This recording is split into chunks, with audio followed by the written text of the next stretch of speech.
Hai, Assalamualaikum dan salam sejahtera.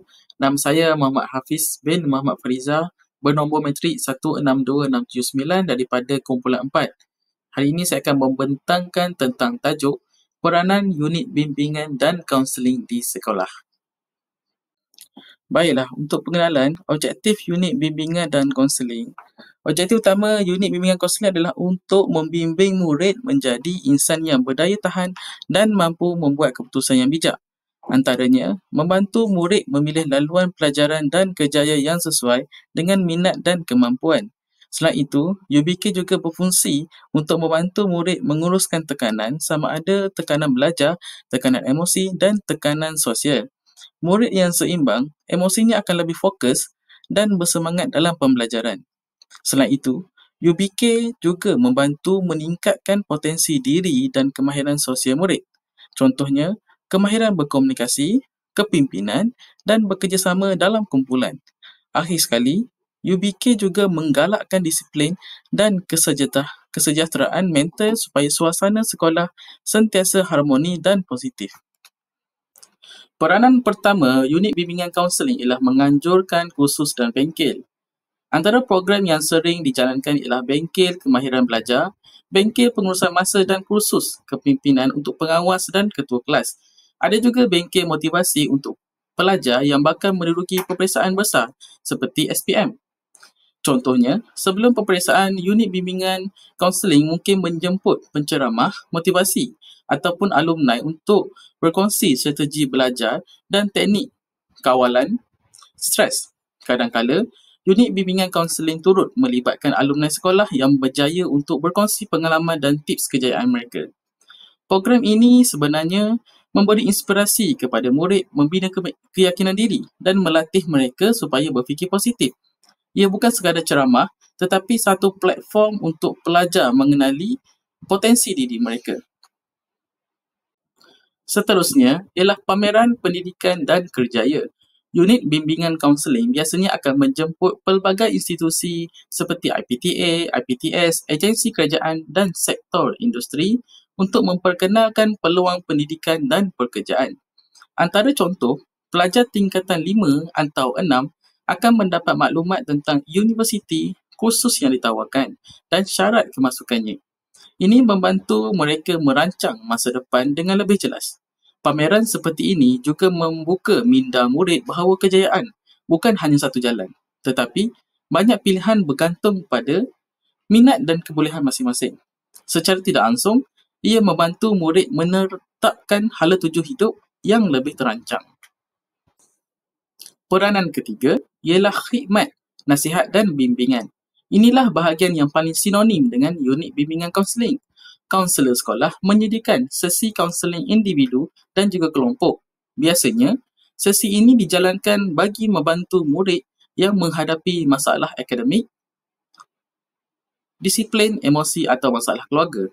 Sebagai contoh, jika ada murid yang kerap ponteng atau tidak bermotivasi, kaunselor akan cuba memahami punca masalah itu dan membantu mencari penyelesaian yang sesuai. Kadang-kala, mereka juga memberi nasihat kepada guru atau ibu bapa tentang cara terbaik menangani sesuatu isu pelajar. Yang penting, unit bimbingan kaunseling menjadikan ruang yang selamat untuk murid meluahkan perasaan tanpa rasa takut atau dihakimi.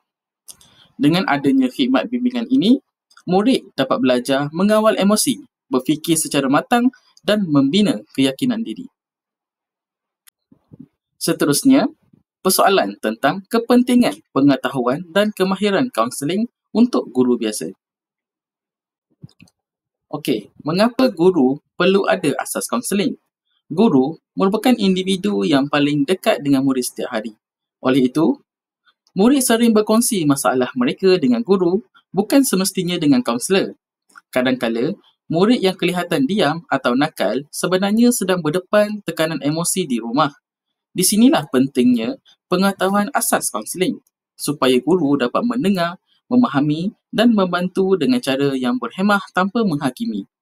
Guru yang memiliki asas kaunseling juga mampu mengesan tanda awal masalah mental atau stres dalam kalangan murid.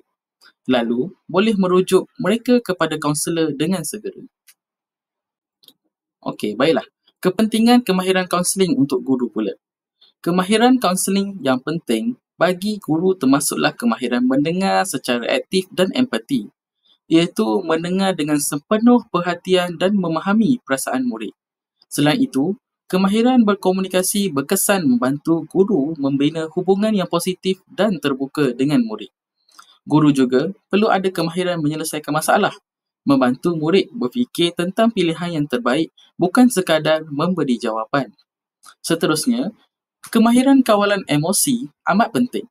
Sebagai manusia, guru juga terdedah kepada tekanan.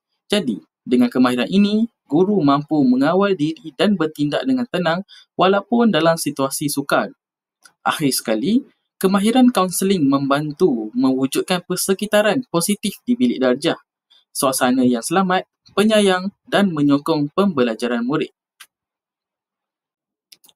Contoh situasi yang saya boleh berikan ialah, bayangkan seorang murid gagal dalam ujian matematik dan menjadi murung. Guru yang tidak mempunyai asas kaunseling mungkin akan terus memarahi murid itu.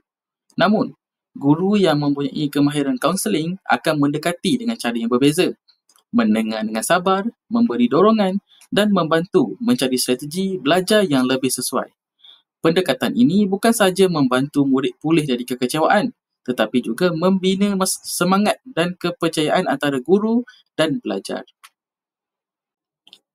Kesimpulannya, unit bimbingan kaunseling dan guru mempunyai peranan yang saling melengkapi.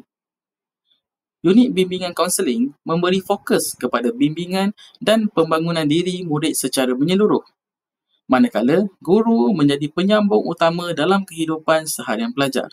Dengan pengetahuan dan kemahiran asas kaunseling, guru dapat memahami murid dengan lebih mendalam, mengawal situasi dengan lebih bijak dan mewujudkan suasana pembelajaran yang sihat dan positif. Sebagai penutup, ingatlah bahawa guru bukan hanya mengajar minda tetapi juga membimbing hati dan jiwa murid. Sekian daripada saya. Terima kasih.